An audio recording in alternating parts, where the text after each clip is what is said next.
Bonjour Mais Isabelle, quelle bonjour bonne tout le monde. idée. Mais oui, mais c'est plus que l'aventurier, c'est l'agent secret qui est en nous. Ah, Vous avez- carrément, Oui. l'agent secret. Alors, on est toutes oui.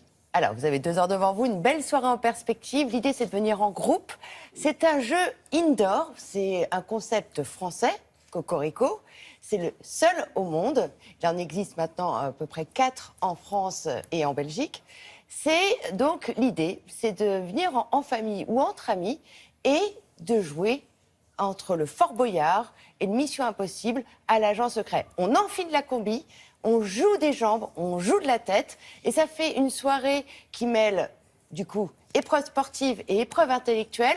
On essaye justement de s'entraider dans ce groupe pour résoudre l'énigme finale. C'est une soirée forte en émotion et puis surtout en humour. Je vous invite à regarder ce que ça donne.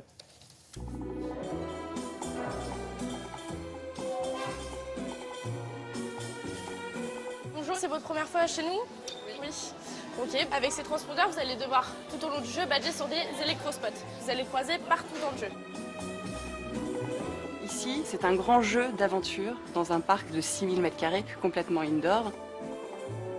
Nos joueurs, quand ils viennent ici, sont en immersion totale dans un univers original qui est celui d'un centre d'entraînement pour agents spéciaux. La première phase de votre entraînement a pour objectif de tester vos capacités d'orientation et de mémorisation en un temps limité. Elle est là-bas. Là-bas.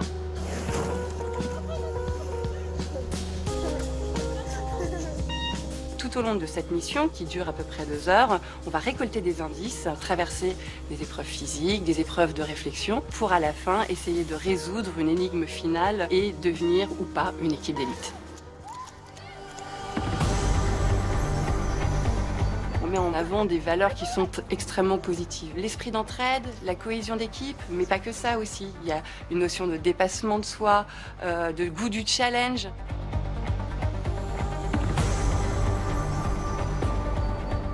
Et puis, vous allez vivre ensemble un vrai moment de rire, de partage d'émotions très positives avec votre équipe.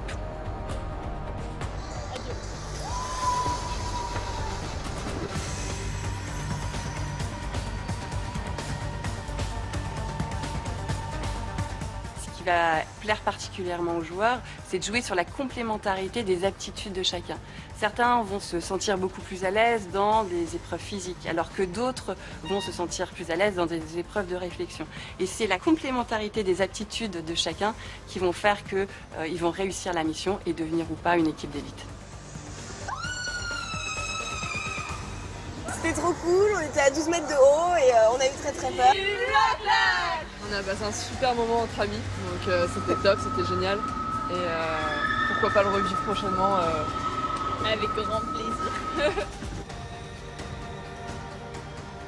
Ah oui, c'est prenant. Puis il y a aussi sans doute la notion de temps qui doit renforcer la cohésion des équipes, non? Une course contre la montre, un peu comme dans Fort Boyard d'ailleurs, Oui. parce que effectivement, si on ne réussit pas sa mission en un temps donné, eh ben tout le monde a perdu. C'est pas juste un perdant, c'est toute l'équipe qui Eh a oui. perdu. Eh oui. C'est ça qui est bien, parce que ça porte bien son nom, Cohésio pour renforcer l'esprit de groupe.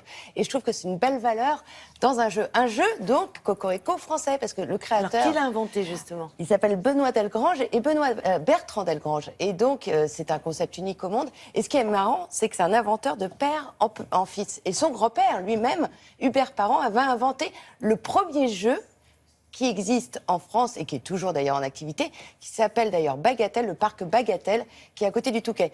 Donc c'est une histoire familiale, une histoire qui va sans doute s'exporter à travers le monde.